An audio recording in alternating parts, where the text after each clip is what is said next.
ẹ̀yin èèyàn lé ọ̀rọ̀ lórí update Mohbad la mú wá fún yín. Bí a ṣe sọ, prime boy ó yẹ kí ó appear ní court ní December 6 bó kò wáyé. Ilé-ẹjọ́ wọn ò jẹ́ kí ìjókòó yẹn wáyé ilé-ẹjọ́ corona ní Ìkòròdú. Ní ìsìn ọ̀la ni wọ́n ń lọ sí court, which is 14th of December. Ẹ̀yin èèyàn lé àmọ́ àwọn tí wọ́n máa ní kán appear ní court o. Ṣùgbọ́n bí a ṣe sọ fún yín, wọ́n ní wọ́n fi prime boy sílẹ̀ ní December 5th. Wọ́n wá ní pé wọ́n wá lọ re-arrest again.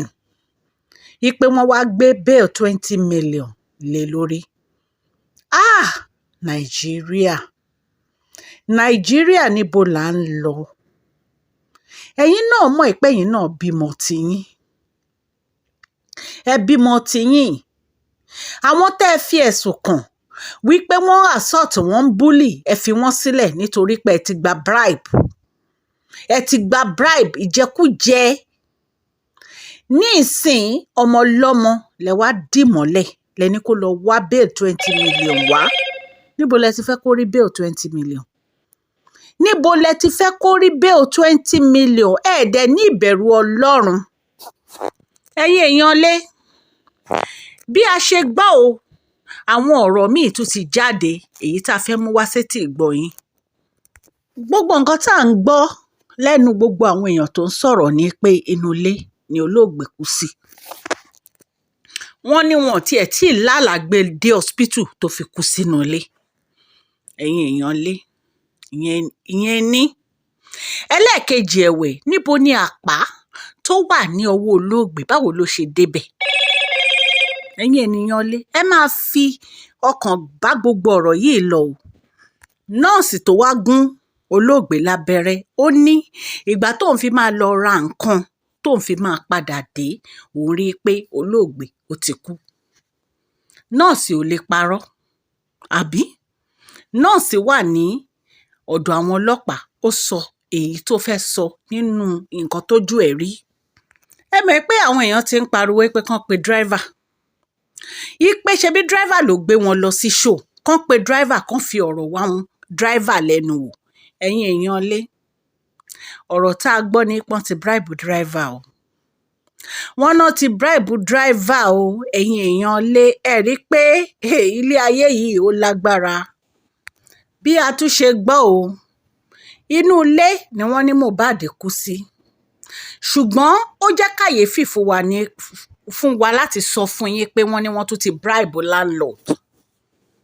Ẹ̀yin èèyàn lé, ẹ rí pé ilé ayé yìí lágbára. Nǹkan tá a gbọ́ là ń sọ fún yín o. Wọ́n náà tún ti bribe landlord o.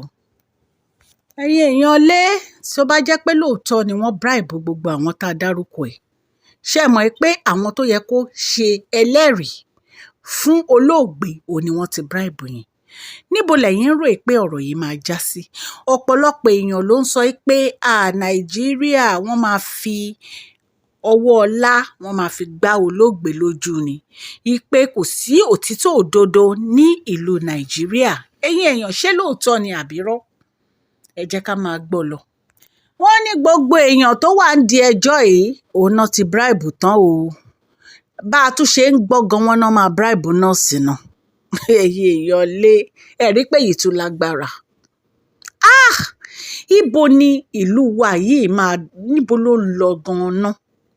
Níbo ni ìlú Nàìjíríà yìí, níbo ló ń dorí kọ? Tó jẹ́ pé kò sí òtítọ́, kò sí òdodo. Tó jẹ́ pé gbogbo ẹ̀ tí nǹkan bá ṣẹlẹ̀, bí wọ́n ṣe máa da gbogbo ẹ̀rú, òun ni wọ́n máa wá. Ẹ̀yin ènìyàn lé, ó ṣeni láàánú.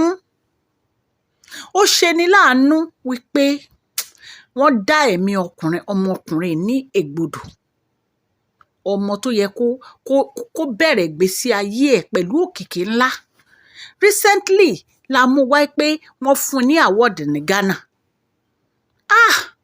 Ẹ̀yin èèyàn lé, ó ta mí lára. Ṣé nọ́ọ̀sì tó ti sọ̀rọ̀ wípé ilé ni Mohbad kú sí, ṣé a tún wá sọ pé irọ́ ni, kò kú sílé ni? wọ́n ní kò sí nǹkan tí ò lè ṣẹlẹ̀ ní Nàìjíríà báwọn èèyàn ṣe sọ o. Wọ́n ní tí àwọn èèyàn bá ti rówó báyìí, wọ́n ní ìwíkúwìí náà máa rí. Bí a ṣe sọ fún yín, ọ̀la èyí tó jẹ́ 14th of December ní ilé-ẹjọ́ Corona náà máa jókòó ní ìlú Ìkòròdú lẹ́kọ̀ọ́.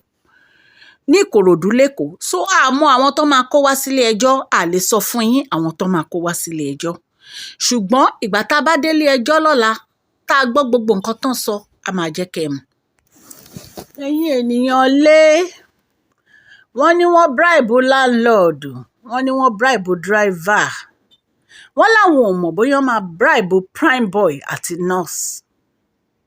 Ṣùgbọ́n prime boy, tó bá ń gbọ́ Mashola Gist TV, kó tẹ́tí kó gbọ́ mi. Ọ̀rẹ́ ìwọ àti kékeré òní Mohbad o. Má jẹ́wọ́ o. Má jẹ́wọ́ o. Má gba owó Judas o. Gbogbo àwọn tó ń gbowó, tó ń bribe, owó Judas náà ń gbà o. Owó Judas náà ń gbà o. Rántí ìgbà kékeré ìwọ àti Mohbad o. Dúró lórí òtítọ́ ẹ. Inú kan tó bá lò á gbé ẹ jáde kúrò nínú ẹ̀wọ̀n yẹn. Ò ní kú síbẹ̀. 20 million tó ní kó wá fúnra ara wọn ni wọ́n máa yí padà. Dúró lórí òtú ẹ kó ṣòdodo o. Ìwọ nọ́ọ̀sì alábẹ́rẹ́ tó ti sọ tẹ́lẹ̀ wípé inú ilé olólógbé kú sí, má yí ohun ẹ padà o. Má jẹ́wọ́. Òótọ́ ó máa ń gbèyàn lékè o. Nítorí pé ẹni tí ó wà ní ìdí ọ̀rọ̀ yìí, ó ti fi ikú, ó ti fi ṣàgbá yín. Ṣùgbọ́n kò sí ìkankan nínú àwọn èèyàn tó ń bribe yìí, gbogbo wọn náà máa lọ síbi tó lọ o. Ẹ rántí wípé kò sí nǹkan tó wà téèyàn lè fi pamọ́ láyé. Ọlọ́run rí gbogbo nǹkan tó ṣẹlẹ̀. Ọlọ́run rí gbogbo nǹkan tó ṣẹlẹ̀. Tí ìdájọ́ Ọlọ́run bá dé, kò sí ẹni tó lè sá o. Kò sí ẹni tó lè sá o. Ẹlẹ́ṣẹ̀ kò lè fi ara, kò lè má fi ara kó má fi gba ìdájọ́ Ọlọ́run o. Ẹ̀yin tẹ́ ń bribe kiri, ẹ̀yin olówó, ẹ̀yin alágbára tẹ́ ń bribe kiri, tẹ́ ní pé ọ̀rọ̀ yìí ẹ máa parun ni, ẹ máa parẹ́ ni, kò ní sí ìdájọ́ òdodo. Ọlọ́run ò tí ì ṣetán pẹ̀lú yín ni o. Tí Ọlọ́run Elédùmarè bá ṣetán pẹ̀lú yín, ẹ máa jẹ̀yà. Ẹ máa jẹ̀yà. Nítorí pé mo mọ̀ pé Ọlọ́run á jà. Ọlọ́run á jà fún justice olóògbé. Ẹ̀yin ènìyàn lé, wọ́n ní ọ̀la ni wọ́n máa jókòó ní iléeṣẹ́ Corona ní Ìkòròdú. Tí a bá ti gbọ́ any update, a máa mú wá fún yín.